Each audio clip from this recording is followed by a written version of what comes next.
Well, I hate to say it, but I'm finally getting to this first cut hay that I cut 5 days ago. 5 days ago. This stuff has been windrowed on the ground for 5 days. The regrowth is looking pretty awesome, you know, all things considered. I mean, I'll also praise it while I can. But this stuff's been rained on. I guess it's been washed, so it's good and clean at least 4 times. Three really good showers, and then I guess it did have a little bit of a rinse cycle last night. We had about 1/10 of an inch, but they're not calling for much of anything for the next 3 days. They had like a 10% chance tonight or today, which is pretty much cleared off. And not gonna lie, I was really unimpressed and came down here with kind of a sour mood or sour attitude. Of course, that's what you expect. And to be honest with you, the longer I've actually tedded this out, the better I'm starting to feel about it. And there's some that's black, but not nearly as much as I thought. There's some that's as green as the day I cut it. That is why I left it windrowed like I did. It did protect it to a certain degree. And I'm going through, tearing it apart. My current plan is, I know it's a 4-letter word and I hate saying it, but especially when it comes to making hay in Southwest Wisconsin, you got to use the P word and make a plan, and chances are you won't stick to it 100%. Because my original plan was to cut it, ted it, potentially ted it again, rake it with that New Holland roller bar rake so the windrows weren't that thick and the wind could still get through it and dry it out. We are in a pretty nice weather pattern as far as the sun and heat. Basically, if it isn't raining, it's blue sky, sunny, and 80 degrees. Now, that plays into my plan for the next 3 days. I'm tedding it today. I'm gonna probably ted it tomorrow. And I'm probably gonna come through with that Rhino rake, that wheel rake, that 28-footer.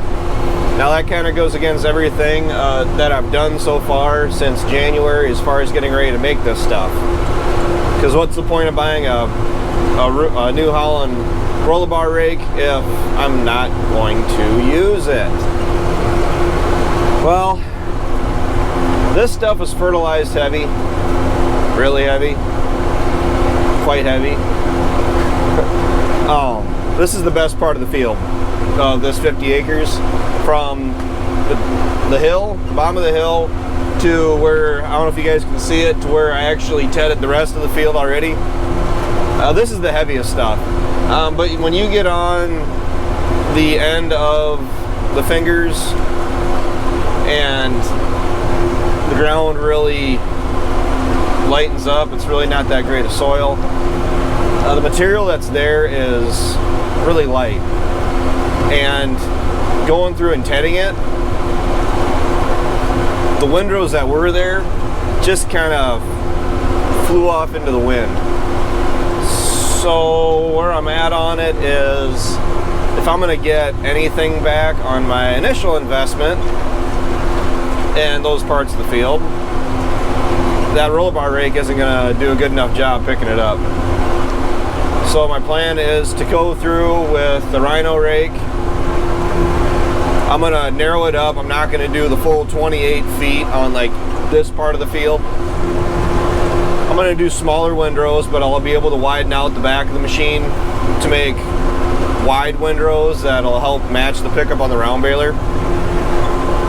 And then when I get into the lighter parts of the field, like on the lower end, I can widen it out as wide as I can, try to pick up as much of that material that got thrown out into the wind like it did, and try to make an acceptable windrow with it.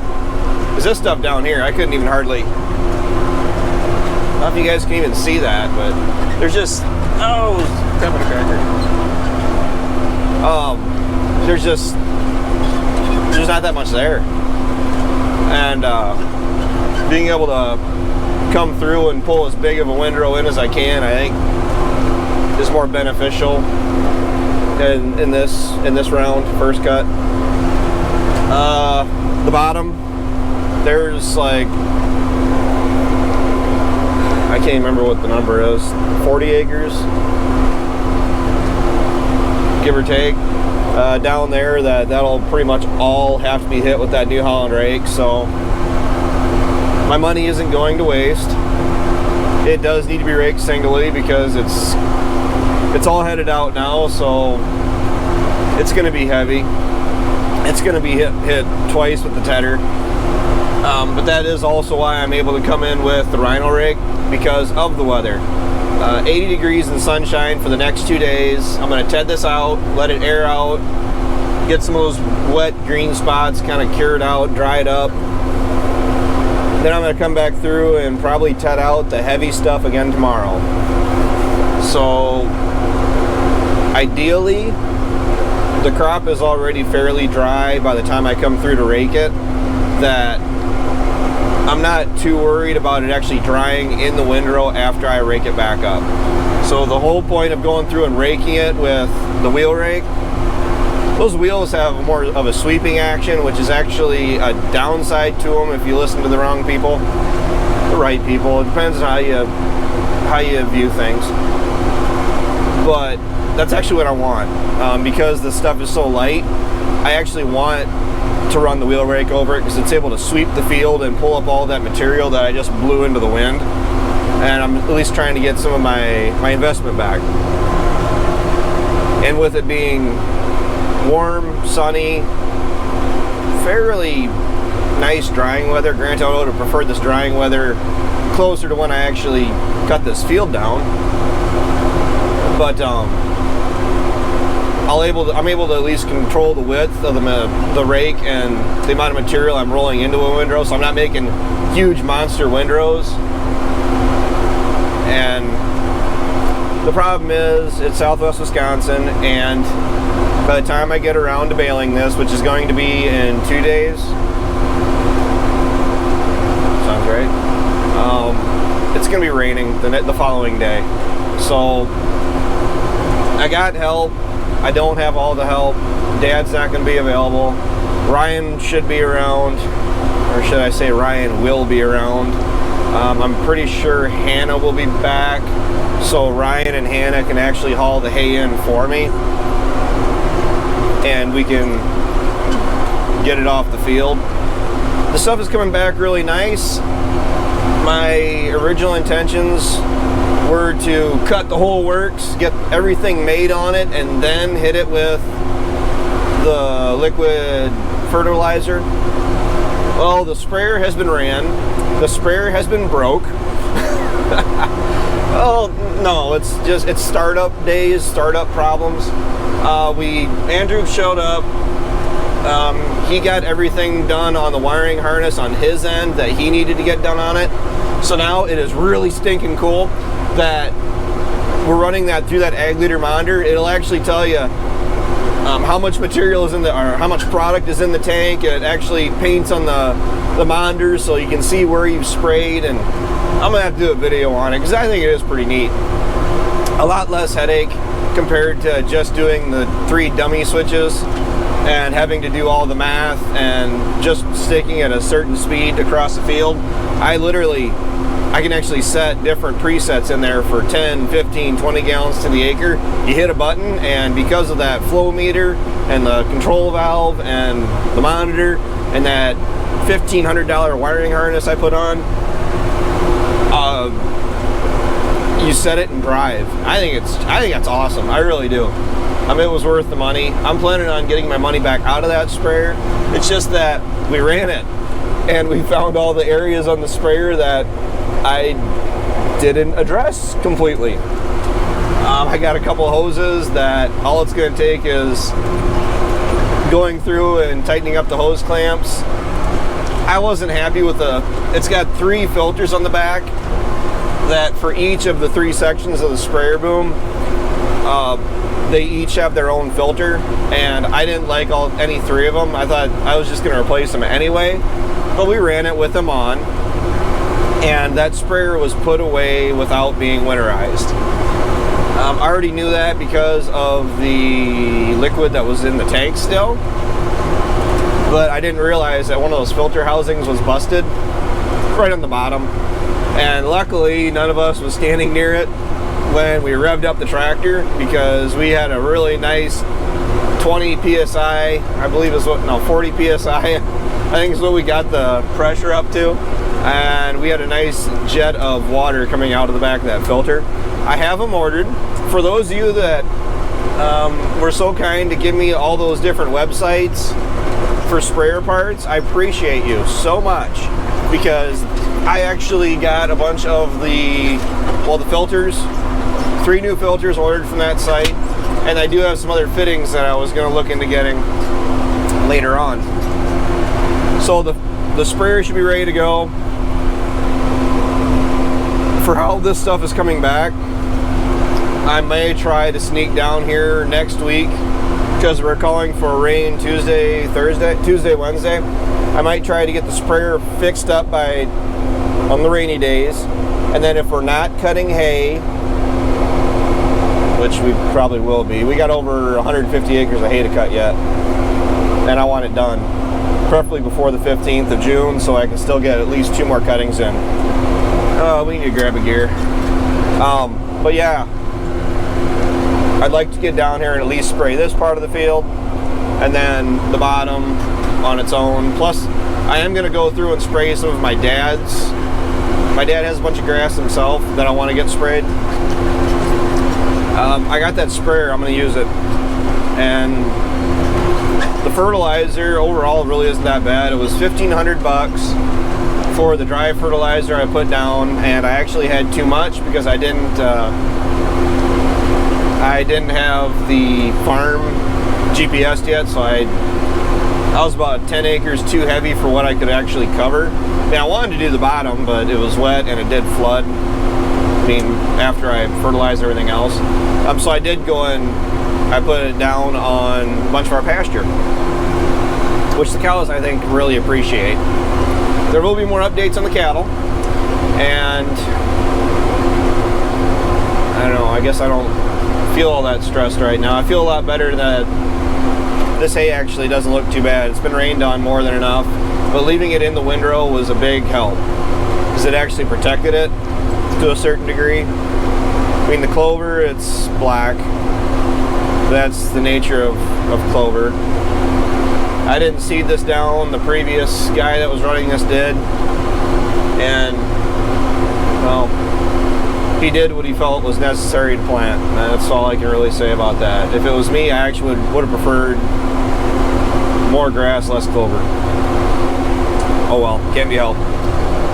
And this tedder is nice. It's nice being able to go. I don't know what we'd do anymore if we didn't have a tedder. We have this rhino tedder. I think is really nice. We need a bigger one, but the problem is we do have a bunch of ground that a bigger tedder just isn't feasible. We wouldn't be able to do it. Like, I do go through and ted our waterways out. So I was almost wondering just getting a bigger one, like a 6-rotor, for using it in fields like this, like 100-acre farms. And, you know, we got the bigger fields up at home, but then keeping the 4-rotor or a 4-rotor for doing some of the tighter areas. You could make the argument of getting another 4-rotor and then running 2. That's a good idea. But the problem is you don't have enough bodies to put in tractor seats to get the job done. Because Ryan's hauling grain, Dad is cultivating corn, and I'm tedding hay. It's just a busy time of year where we all need to work on different areas of the farm. July and August, it's more of a focus on just getting hay made. And I mean, yeah, I picked up 100 acres of hay, so we have more hay this year to deal with than we have in the past. We aren't like OLF, where we're purely set up for making acres and acres and acres of hay, but we're also rolling it up. We're not making mulch hay. I'm trying to make cattle feed, And for the way this stuff is looking, it's more than likely going to be fed to my cows. I kind of doubt I'm going to be looking at selling any of this. And I'll try to get better quality, higher quality, in future cuttings. So you guys can look forward to some raking videos, some baling videos. I'm probably going to be involved with hauling hay. I mean, generally all I want Ryan and Hannah to do is to get the stuff off the field, because I don't want dead spots all across my field.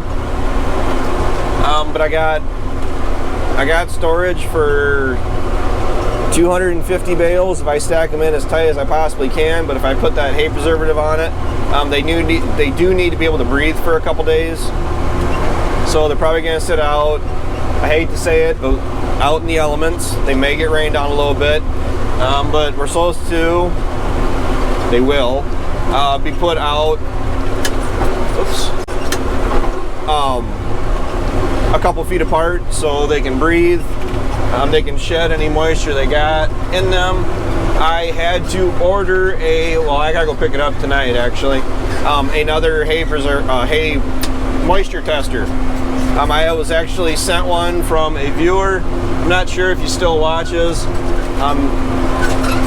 I actually ordered a prod for it so I can check the hay in the bale. It's been ordered for a month now and I haven't seen it, and I'm not sure what's going on, if they just don't have them or what. And it's getting high time where I need to be able to see what the moisture is in the bales. So I actually got one from the local deer dealer.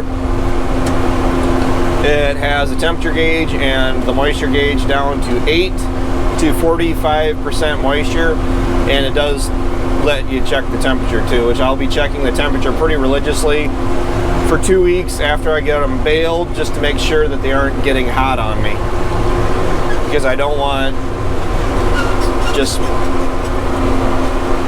rolls of ash basically. So I gotta quit talking so I can start focusing on what I'm doing.